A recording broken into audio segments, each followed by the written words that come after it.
Bismillahirrahmanirrahim. Assalamualaikum warahmatullahi wabarakatuh. Innal hamdalillah nahmaduhu wa nasta'inu wa nastaghfiruh wa na'udzu billahi min shururi anfusina min sayyiati a'malina. May yahdihillahu fala mudilla lahu wa may yudlil fala hadiyalah. Asyhadu an la ilaha illallah wahdahu la syarika lahu wa asyhadu anna Muhammadan abduhu wa rasuluh. Amma ba'du.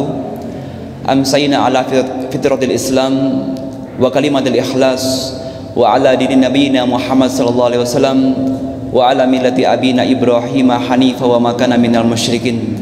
Allahumma inna nas'aluka ilman nafi'a wa rizqan thayyiban wa amalan mutaqabbala. Pada segenap pengurus takmir yang kami hormati, kemudian para jamaah sekalian dan peserta i'tikaf yang sempat dirahmati Allah Subhanahu wa taala. Pertama, kita senantiasa memanjatkan syukur kepada Allah yang telah melimpahkan kepada kita semuanya kenikmatan-kenikmatan yang sangat banyak sekali. Dan nikmat Allah itu sangat banyak. Namun nikmat yang ingin saya ingatkan kepada diri kami sendiri, kepada jamaah sekalian, kepada hadirin sekalian, adalah nikmat kita semuanya, panjenengan semuanya Allah tempatkan sebagai orang-orang yang berkedudukan atau bertempat tinggal di sebuah desa, di sebuah tempat yang insya Allah Allah rahmati, Allah berkahi ini. Dan ini adalah merupakan doa-doanya para nabi-nabi terdahulu. Di antaranya adalah Nabi Nuh alaihissalam. Beliau pernah berdoa, Rabbi anzilni munzalan mubarakah wa anta khairul munzilin. Ya Allah, berikanlah kepada saya tempat yang penuh dengan barakah, karena ini adalah merupakan tempat yang paling baik. Lingkungan adalah merupakan tempat yang paling baik untuk membentuk karakter seseorang. Lingkungan adalah merupakan tempat yang paling baik untuk meningkatkan, untuk menguatkan iman seseorang. Maka ini merupakan sebuah kenikmatan yang patut kita syukuri.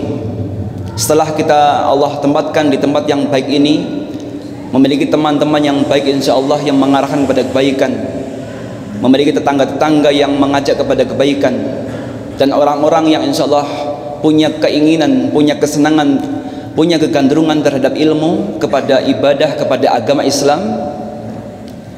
Yang ini insya Allah semuanya dalam rangka mendukung kita semuanya, saling mendukung dalam rangka untuk kebaikan. Maka insya Allah Allah akan memberkahi, akan meningkatkan atas apa yang kita syukuri selama ini. Karena Allah berjanji, la in syakartum la azidannakum. Barang siapa yang bersyukur atas nikmat yang dia syukuri, maka Allah pasti akan menambahkan atas nikmat yang dia syukuri.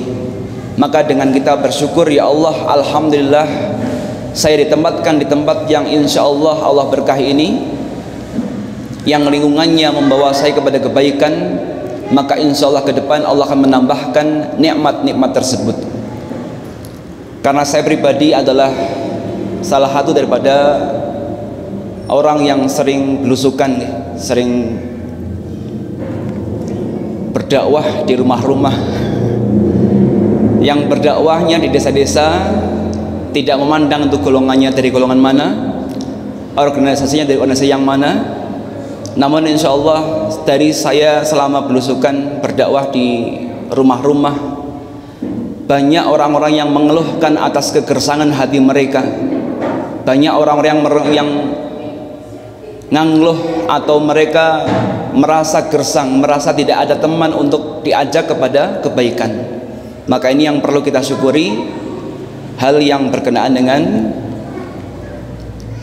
masyarakat yang baik, lingkungan yang baik yang insya Allah membawa kepada kebaikan. Adapun sore hari ini insya Allah saya akan membawakan tema yang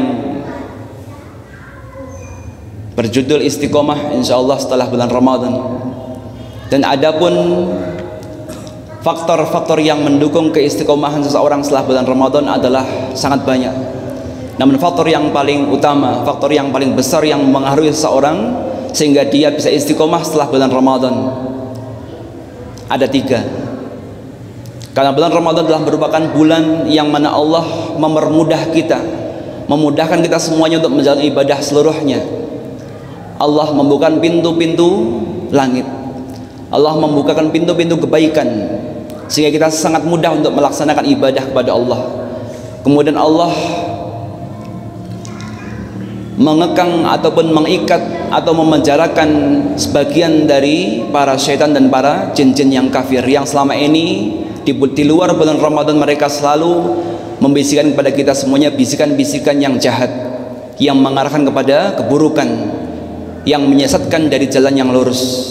Maka di bulan ini Allah mengekang mereka sehingga kita semuanya diberikan oleh Allah kemudahan, sedikit sekali gangguan daripada mereka semuanya. Namun Allah mudahkan kita untuk qiyamul lail dengan tarawih, berpuasa setiap harinya, membaca Al-Quran dengan berlomba-lomba menghatamkannya. Namun kita akan menghadapi bulan Syawal sampai bulan Sya'ban yang ke depan, 11 bulan yang ke depan, dengan penuh dengan tantangan, banyak sekali godaan-godaan, banyak sekali musuh-musuh dari kalangan golongan bangsa jin, syaitan dan iblis yang akan selalu menghadang kita untuk menyesatkan dari jalan yang lurus. Maka yang perlu kita patut untuk perhatikan agar supaya kita istiqomah di jalan yang lurus ini, istiqomah di atas jalan untuk senantiasa beribadah pada Allah Subhanahu wa taala adalah dengan mengharapkan hidayah dan taufik dari Allah Subhanahu wa taala. Yang kedua adalah dengan memahami siapa musuh kita yang sebenarnya, yang mereka senantiasa menyesatkan daripada jalan yang lurus, yaitu adalah para iblis dan para syaitan. Yang ketiga adalah dengan doa. Adapun yang kami sampaikan bahwasanya yang pertama, hidayah taufik.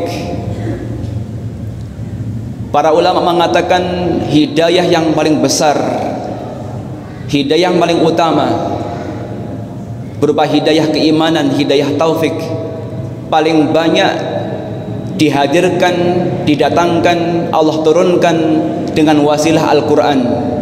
Dan Al-Quran merupakan wasilah yang paling besar yang memengaruhi seseorang. Mereka memahami Islam, mereka mendapatkan keimanan, mereka mendapatkan ketakwaan dari Allah Subhanahu wa taala. Karena nikmat Islam tidak cukup, kita perlu mendapatkan nikmat hidayah berupa iman. Karena banyak sekali kita mendapati orang-orang yang mereka mengaku Islam, namun mereka masih banyak yang menyempelikan sholat 5 waktu. Kadang-kadang bolong-bolong 5 waktu tapi hanya dikerjakan 2 waktu saja, maghrib dan isya. Kemudian masih banyak yang mereka tidak memperdulikan Al-Quran, bahkan sampai 1 hari, 1 minggu penuh, 1 bulan penuh mereka tidak menyentuh Al-Quran sama sekali. Banyak di antara orang-orang muslim yang mereka mengaku Islam, namun mereka tidak pernah hadir ke dalam masjidnya Allah SWT kecuali hari Jumat saja. Dan banyak sekali permasalahan di masyarakat yang berkenaan ini. Maka kita mengharapkan selain nikmat Islam adalah nikmat keimanan dari Allah Subhanahu wa taala. Dan tadi yang saya sampaikan, Al-Quran merupakan wasilah yang paling besar yang memengaruhi seseorang mendapatkan nikmat iman, mendapat taufik dari Allah Subhanahu wa taala. Bagaimana tidak? Karena Al-Quran merupakan sumber rujukan orang-orang muslim untuk mendapatkan keterangan-keterangan yang Allah berikan, untuk mendapatkan petunjuk-petunjuk yang Allah turunkan. Sebagaimana Allah firmankan, innal ladzina yaktumuna ma anzalna minal bayyinati wal huda. Sesungguhnya orang-orang yang tidak mau membuka diri, yang mereka menutup, tidak mau melaksanakannya, tidak mau mendakwahkannya, tidak mau mensiarkannya dari apa-apa yang mereka dapatkan dari penjelasan-penjelasan yang Allah turunkan di Al-Quran, dari petunjuk yang Allah jelaskan di dalam Al-Quran. Mim ba'di ma bayyanahu lin-nasi fil kitab, setelah Allah terangkan kepada para manusia melalui lisan hambanya adalah Rasulullah SAW, maka mereka mendapatkan laknat dari Allah Subhanahu wa taala. Jamaah sekalian yang semua terima Allah Subhanahu wa taala, Allah berfirman, inna hadzal Qur'an yahdi lillati hiya aqwam. Sesungguhnya Quran ini Allah turunkan sebagai petunjuk yang paling lurus untuk menunjuk manusia-manusia supaya kembali kepada jalan yang lurus. Kita bisa menghayati kisah-kisah daripada para sahabat-sahabat Rasulullah dahulunya adalah orang-orang yang angkuh, orang-orang yang keras hatinya, orang-orang yang mereka ingin menghancurkan Islam, bahkan ingin membunuh Rasulullah SAW. Dan insya Allah di sini insya Allah tidak ada para jamaah sekalian yang angkuhnya seperti angkuhnya Khalid bin Walid. Tidak ada orang yang hatinya keras melebihi kerasnya Umar bin Khattab. Tidak ada orang yang egoisnya seperti egoisnya Sa'ad bin Mu'ad. Dan tidak ada orang yang mungkin pengaruhnya kepada orang-orang kafir besarnya dibandingkan Jubair bin Mut'im. Namun mereka semua yang keras hatinya, yang keras kepalanya tersebut mendapatkan taufik hidayah dari Allah dengan mudahnya hanya dengan mendengarkan Al-Quran saja. Di antaranya Umar bin Khattab yang beliau mendapatkan hidayah Islam hanya mendengarkan bacaan surat Toha dari adiknya Fatimah. Kemudian Sa'ad bin Mu'ad, pemimpin kaum Aus, setengahnya penduduk Madinah yang memimpin adalah Sa'ad bin Mu'ad, yang beliau egoisnya melebihi egoisnya orang-orang pada umumnya. Namun beliau mendapatkan hidayah taufik Islam hanya sekedar mendengarkan bacaan surat Az-Zukhruf dari Mus'ab bin Umair. Kemudian keras kepalanya, angkuhnya Khalid bin Walid, beliau hanya sekedar mendengarkan bacaan Quran dari Ibnu Mas'ud surat Al-Mudaththir. Kemudian beliau memantapkan Islamnya kepada agama ini. Jubair bin Mut'im yang beliau datang jauh-jauh dari Mekah untuk membebaskan 70 orang yang ditawan oleh Rasulullah di Madinah setelah perang Badar. Datang jauh-jauh ingin membebaskan orang-orang kafir, membawa uang yang sangat banyak sekali. Namun ketika beliau sampai di Madinah mendengarkan bacaan surat At-Tur sampai pada ayat yang ke-35 dan 36, ketika sholat maghribnya Rasulullah, maka beliau menyatakan Islamnya tanpa ada tawaran sedikit pun, tidak ada sedikit pun syarat-syarat yang beliau ajukan.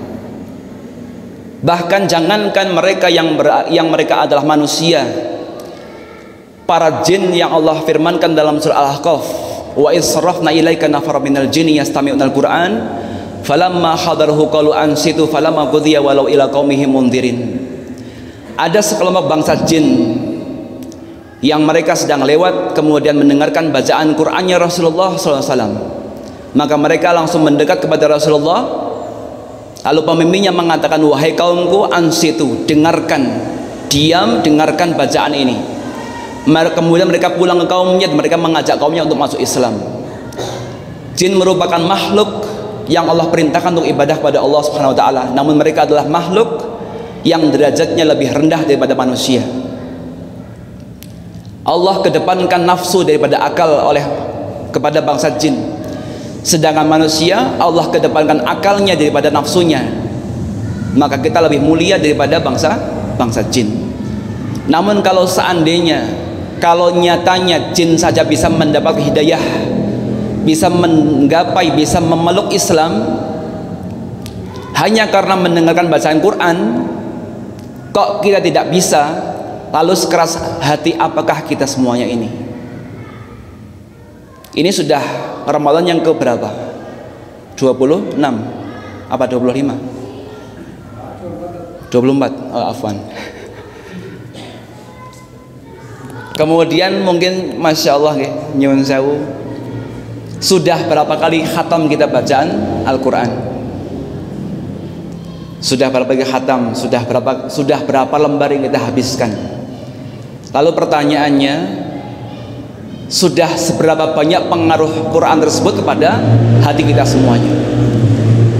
Sudah seberapa besar pengaruh Quran yang kita baca tadi, yang mungkin sudah 2 kali khatam, 3 kali khatam, punya pengaruh terhadap perilaku kita, punya pengaruh kepada emosi kita, kepada keras kepalanya kita, kesombongannya kita. Sebagaimana yang tadi saya sampaikan, insya Allah di sini tidak ada yang memusuhi Islam, tidak ada yang kejamnya, kerasnya lebih keras daripada Umar bin Khattab, tapi beliau mendengarkan surat Toha langsung luluh hatinya. Maka yang ingin saya sampaikan hadis Rasulullah SAW, la ayyakhtu ahadukum idal masjid fayata'allam kulla yaumin fayata'allam ayataini min kitabillah falau khairul lahu min naqataini fa in salasun fasalasun.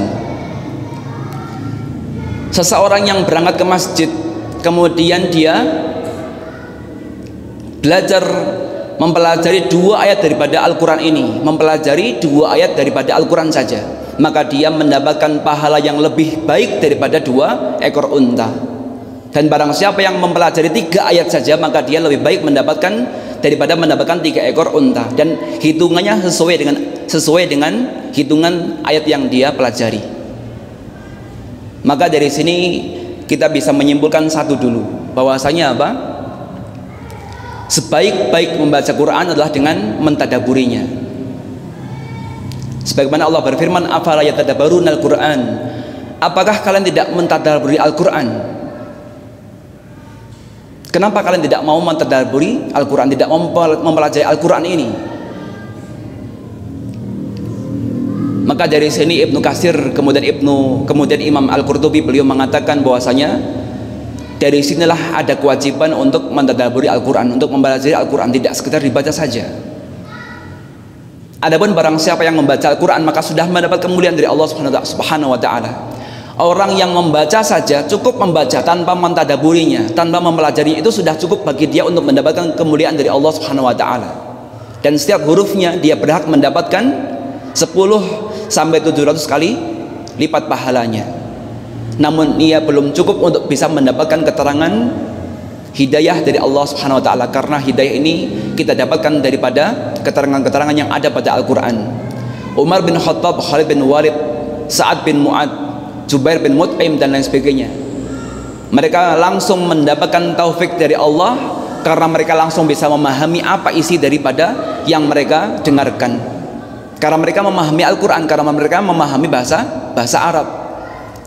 Nah, kita menyunsew orang-orang awam yang tidak mengetahui bahasa Arab, yang tidak mengetahui bahasa Al-Quran, maka hendaknya mari kita untuk bisa mulai untuk mentadaburinya, untuk mempelajarinya, supaya mendapatkan faidah, pelajaran, hikmah dari apa yang kita baca. Adapun teknis, tidak harus membacanya, tidak harus mempelajarinya sendiri, karena Rasulullah juga bersabda, kun aliman au muta'aliman au mustami'an, atau mengatakan au sami'an, kemudian au muhibban. Jadilah kamu seorang pengajar ilmu. Nek nggak mampu maka jadilah orang yang mempelajarinya, seorang thalib, seorang murid yang dia tekun mempelajari ilmu tersebut. Nek nggak mampu karena dia memiliki pekerjaan, tanggung jawab kepada anak-anaknya, maka dia apa yang dilakukan? Minimal jadi orang yang mustami'an, yang mendengarkan dengan cara apa? Dengan cara hadir di majelis-majelis taklim, hadir di majelis-majelis ilmu, kemudian mendapatkan faidah dari apa yang dia dengarkan dari para ustadz, dari para dai-dai yang menyampaikan ilmu-ilmu tersebut, yang insya Allah mereka mengambil dari Al-Quran dan Al-Hadis.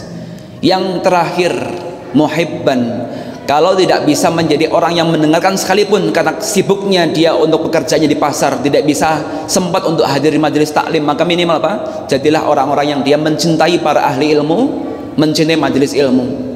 Sehingga saya pernah mendengar ada seseorang yang mengatakan bahwasanya saya tidak bisa hadir di majelis ilmu, sibuknya Masya Allah. Tapi insya Allah nek masjid perlu butuh dana apa, butuh bantuan segi apa, insya Allah saya siap membantunya. Ini minimal dari apa? Orang-orang yang tidak bisa hadir, tidak bisa mendengarkan, tidak bisa menjadi seorang pengajar ilmu. Jangan yang menjadi yang kelima, menjadi orang yang benci, sudah nggak bisa ngajar, nggak belajar, tidak mau mendengarkan, tidak mau hadir di majelis taklim, tidak mau menjadi orang yang mencintai ahli ilmu, dia malah membencinya, membubarkannya, memecah belahnya, supaya mereka menjadi orang-orang yang terpecah.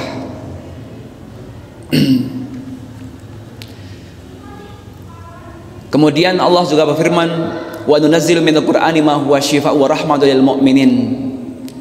Allah turunkan Quran ini sebagai apa? Syifa, sebagai obat untuk hati-hati kita yang sakit, hati-hati kita yang mati, hati kita yang perlu obat, karena selama ini mungkin terlalu banyak noda-noda dosa yang menutupi hati kita sehingga kita tidak bisa untuk mentadabburi Al-Quran. Terlalu hitam. Kita ibaratkan kalau misalnya ada matahari mungkin ya, barangkali terbitnya dari sebelah sana. Insya Allah kalau pagi hari matahari cahaya bisa masuk ke dalam masjid ini. Namun kalau kacanya kita cat warna hitam, insya Allah cahaya tidak bisa masuk ke dalam ruangan ini. Ibarat hati kalau sudah hitam penuh dengan dosa-dosa yang kita lakukan, maka tidak bisa. Al-Quran banyak sekalipun kita baca, tidak mampu untuk bisa membersihkan apa yang ada dalam kotoran yang dalam hati-hati kita semuanya. Maka perlu untuk kita mentadabburinya. Obat untuk hati yang sakit, obat untuk hati yang penuh dengan dosa adalah dengan mentadabburinya. Tidak cukup untuk dengan sekedar membacanya saja. Jamaah sekalian yang semoga dirahmati Allah Subhanahu wa taala. Adapun hadis lain dari Imam Bukhari, khairukum man ta'allama al-Qur'an wa 'allamahu. Ta'allum adalah mempelajari, belajar. Bukan khairukum man qara'al Qur'an. Jadi bukan mengatakan sebaik-baik kalian adalah orang-orang yang membaca Quran, tapi yang ta'allamal Quran, yang mempelajari Al-Quran dan mengajarkannya. Baik itu mempelajari dari segi mulai dari alif, ba, ta, huruf hijaiyahnya sampai dia memahami bacaannya, memahami tahsinnya, memahami tafsirnya, maknanya. Itu adalah bentuk daripada dia mempelajarinya. Namun kalau dia sudah cukup dengan merasa cukup dengan dia hanya bisa membaca, kemudian dia tidak mau mengembangkannya dengan dia mendengarkan keterangan-keterangannya, tidak mau mempelajari isinya, maknanya, tafsirnya, maka dia adalah orang-orang yang apa? Bukan bagian dari ini. Maka insya Allah ini juga merupakan bagian daripada hadis yang menyatakan keutamaan orang-orang yang mempelajari isi daripada Al-Quran. Kemudian kita juga faham, itu yang pertama nggih. Yang pertama, seseorang yang ingin istiqomah ketika di luar bulan Ramadan untuk menghadapi 11 bulan yang akan datang, maka silahkan mari kami ajak sekalian jamaah sekalian untuk banyak mentadabburi Al-Quran, memahami maknanya dengan cara mungkin membacanya, mungkin dengan cara mempelajari tafsirnya, atau mungkin dengan cara hadir di majlis taklim atau majlis ilmu. Kemudian kita faham dengan para syaitan. Orang yang paham siapa musuhnya, pasti dia akan paham bagaimana cara untuk menghadapinya. Minimal dia tahu cara bagaimana untuk menghindarinya. Kalau mungkin musuhnya di gang sebelah sini, kita tahu musuhnya saya siapa, dia menghadang di depan KUA, kita masih akan melewati gang yang lainnya supaya nggak ketemu sama dia. Kan minimal begitu. Kalau bisa ngelawan ya alhamdulillah. Lah kadang-kadang sudah tahu musuh malah diajak ngopi, diajak tongkrongan bareng. Siapa itu? Setan. Sudah tahu musuhnya setan, namun setan tersebut malah diajak untuk bersenang-senang, diajak tongkrongan bersama, tidak mau dilawan, tidak mau dihindari. Allah berfirman, inna syaitana yanzahu bainahum inna syaitana kana lil insani aduwwan mubina. Saya ambil yang terakhir, sesungguhnya syaitan adalah merupakan musuh bagi manusia. Surah Al-Isra ayat 53. Inna syaitan lakum aduwwun fattakhidhuhu aduwwa. Surat Fatir, sesungguhnya syaitan adalah merupakan musuh bagi kalian, maka ambillah dia sebagai musuh. Qala fabima aghwaytani la'aqudanna lahum siratakal mustaqim. Wahai Allah, Engkau telah menyesatkanku, karena Engkau telah menyesatkanku maka aku akan bersumpah akan menyesatkan manusia. Surat Al-A'raf, inilah sumpah-sumpahnya para syaitan. Mereka ingin menyesatkan kita semuanya. Maka tujuan akhir daripada godaan syaitan bukanlah kesurupan, bukanlah dia kejang-kejang, reaksi ketika sedang diruqyah, bukan seperti itu. Itu adalah merupakan gangguan yang paling ringan. Namun gangguan yang paling berat adalah apa? Ketika seseorang telah terlalaikan dari ibadahnya, tidak pernah kesurupan, tidak pernah merasa ada gangguan jin, namun dia apa? Sebenarnya sedang diganggu oleh mereka. Yang kesurupan bukan raganya, tapi yang kesurupan siapa? Apanya? jiwanya, rohnya. Sholat sedang di situ, tapi rohnya sedang gentayangan kemana-mana. Membaca Quran sedang di situ, tapi apa? Tafsirnya sudah kemana-mana. Ya, tafsirnya, bacanya baca Quran, namun tafsirnya di sini yang ada cuman jalan-jalan ke pasar, ke teman-teman, kelingan di rumah. Pernah seperti itu enggak? Baca Quran tapi di sini sambil mikir yang lain-lain. Lah ini karena tidak paham maknanya. Ini yang perlu kita harus belajar. Nanti di sini ada kelas bahasa Arab nggih. Nah, moga-moga nanti bisa ada perkembangan. Maka Allah Subhanahu wa taala telah memberikan solusi kepada kita semuanya untuk menghadapi para syaitan tersebut dengan apa? Dengan doa. Allah Subhanahu wa taala mengajarkan kepada Rasulullah SAW untuk mengajarkan kepada manusia, ad-doa wal ibadah. Doa itu sendiri adalah ibadah. Doa sendiri adalah ibadah. Maka ini tidak boleh kita sepelekan. Yang pertama. Kemudian yang kedua, ad-doa silahul mu'min. Hadis Abu Ya'la, hadisnya lemah, namun ini bisa kita jadikan sebagai apa? Motivasi untuk kita semuanya, bahwasanya doa adalah senjatanya orang-orang mukmin. Sebagaimana Syekh Sa'id Al-Qahtani, beliau membuat sebuah rumusan-rumusan, ringkasan-ringkasan doa-doa, kumpulan doa-doa yang namanya Hisnul Muslim. Kenapa Syekh Sa'id memberi nama kitab itu, kitab doa-doa, dengan nama Hisnul Muslim? Karena Hisnul Muslim artinya adalah bentengnya orang-orang mukmin, bentengnya orang-orang Islam. Karena beliau faham bahwasanya bentengnya orang-orang mukmin adalah doa. Tidak ada yang lain. Yang paling utama adalah doa. Maka kalau seseorang sudah meremehkan doa, sudah melalaikan doa, sudah jarang berdoa, maka bentengnya lemah dan mudah dimasuki oleh musuh.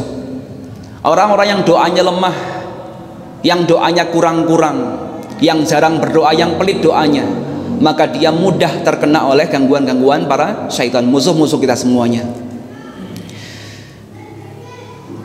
Kemudian Rasulullah juga bersabda dalam hadis At-Tirmidzi, laisa syai'un akrama 'ala Allah taala minad du'a.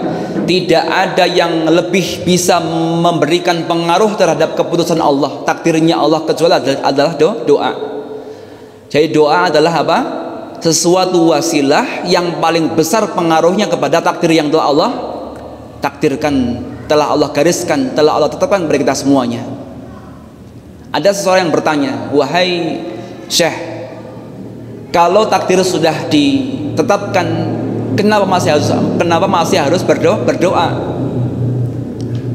Maka beliau mengatakan, sesungguhnya berdoa itu termasuk bagian daripada takdir. Karena ada orang yang Allah takdirkan tidak mau berdoa, sehingga orang yang mau berdoa juga bagian dari takdir, sehingga dia terhindar daripada apa-apa yang seharusnya menimpanya dia. Seperti itu. Beliau Rasulullah SAW juga bersabda, ta'awwadhu billahi min jahdil bala. Wahai sekalian manusia, terlindunglah kalian pada Allah dari kerasnya musibah, wa darakis syiqa, dari turunnya kesengsaraan, wa su'il qada, dari buruknya takdir, wa syamatatil a'da, dan kemenangan para musuh-musuh kita semuanya. Siapa yang musuh yang paling utama tadi? Syaitan sama iblis. Maka jangan berikan kesempatan kepada mereka untuk meraih kemenangan daripada kita semuanya. Dengan cara apa? Dengan cara berdoa kepada Allah Subhanahu wa taala. Kemudian Allah juga mengajarkan melalui lisan Rasulullah, lisan hambanya, lisan Rasulnya, Allahumma inni ala dzikrika wa syukrika wa husni ibadatik. Wahai hambaku, wahai Rasulku, ajarkan kepada sekalian manusia untuk berdoa, ya Allah, bantulah aku, tolonglah aku. Jadi beliau saja masih minta tolong kepada Allah, minta bantuan kepada Allah supaya dibantu agar eling terus zikir kepada Allah, syukur kepada Allah SWT. Yang terakhir, supaya beribadah dengan sebaik-baik ibadah. Kita tidak ada yang bisa menjamin nanti ketika di luar bulan Ramadan akan seperti apa ibadahnya, istiqomahnya, penjagaannya dari gangguan syaitan. Maka hendaknya mari kita untuk banyak-banyak berdoa kepada Allah SWT agar kita bisa terbentengi dari semua yang diinginkan oleh para syaitan. Demikian yang kami sampaikan pada sore hari ini. Ada pertanyaan, setelah ini kami buka pertanyaan. Barangkali ada yang ingin bertanya. Kalau tidak ada, langsung kita tutup persiapan untuk buka puasa bersama.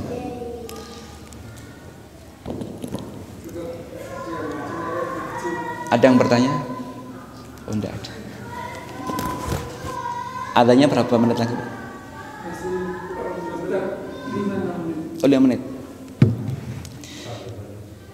Kemudian saya sampaikan nanti sambil dipahami, insya Allah sudah paham sebagian dari bapak-bapak sekalian dan ibu-ibu sekalian. Ada satu doa yang nanti ini boleh nanti insya Allah saya fotokopikan, saya taruh di sini di masjid besok atau nanti malam mungkin nanti boleh diambil dan dipelajari, ditempel di rumah mungkin di kamarnya untuk dijadikan doa harian yang mana para sahabat Rasulullah setiap Jumat sore mereka berbondong-bondong ke Masjid Nabawi, mengangkat tangan-tangan mereka untuk berdoa kepada Allah. Doa dengan doa jawami'ud doa adalah doa yang mencakup seluruh doa. Kadang-kadang kita bingung, banyak sekali doa-doa yang ada. Mau doa ini apa yang doa ini, maka kita untuk meringkasnya ada satu doa yang sekali dibaca cukup untuk bisa mencakup seluruhnya, yaitu Allahumma inni as'aluka minal khairi kullihi ajilihi wa ajilihi ma alimtu minhu wa ma lam a'lam wa a'udzubika minasyarri kullihi ajilihi wa ajilihi ma alimtu minhu wa ma lam a'lam. Allahumma inni as'aluka min khairi ma sa'alaka abduka wa nabiyyuka wa a'udzubika min syarri ma 'ada bihi abduka wa nabiyyuka. Allahumma inni as'aluka jannah wa ma qarraba ilaiha min qawli aw amalin wa a'udzubika minan nari wa ma qarraba ilaiha min qaulin aw amalin wa as'aluka an ta'jala kulla qada'in qadaitahu li khairan. Artinya monggo bisa direnungkan, dipahami, didengarkan dengan baik-baik. Ya Allah, aku memohon kepadamu semua kebaikan yang disegerakan maupun yang engkau tunda, apa yang aku ketahui maupun yang tidak aku ketahui. Aku berlindung kepadamu dari semua keburukan, baik yang disegerakan maupun yang ditunda, dan yang aku ketahui maupun yang tidak aku ketahui. Ya Allah, sungguh aku memohon kepadamu dari semua kebaikan apa yang pernah diminta oleh hambamu dan nabimu Muhammad sallallahu alaihi wasallam, dan aku berlindung kepadamu dari apa yang pernah diminta perlindungan oleh hambamu dan nabimu Muhammad sallallahu alaihi wasallam. Ya Allah, aku memohon kepadamu surga dan apa-apa yang mendekatkan kepadanya, baik berupa ucapan maupun perbuatan. Dan aku berlindung kepadamu dari neraka dan apa yang mendekatkan kepadanya, baik berupa ucapan maupun perbuatan. Dan aku memohon kepadamu semua takdir yang baik untukku, dan aku memohon kepadamu semua takdir yang baik untukku. Jadi kita memohon kepada Allah takdir-takdir yang baik untuk kita peroleh, untuk kita raih, agar bisa menghadapi masa depan dengan sebaik-baiknya insyaallah. Demikian yang kami sampaikan. Mohon maaf kalau ada kata-kata yang kurang berkenan, yang mungkin tidak enak dirasa dalam hati para jamaah sekalian. Kita tutup dengan doa kafaratul majlis. Subhanaka Allahumma wa bihamdika asyhadu an la ilaha illa anta astaghfiruka wa atubu ilaik. Assalamualaikum warahmatullahi wabarakatuh.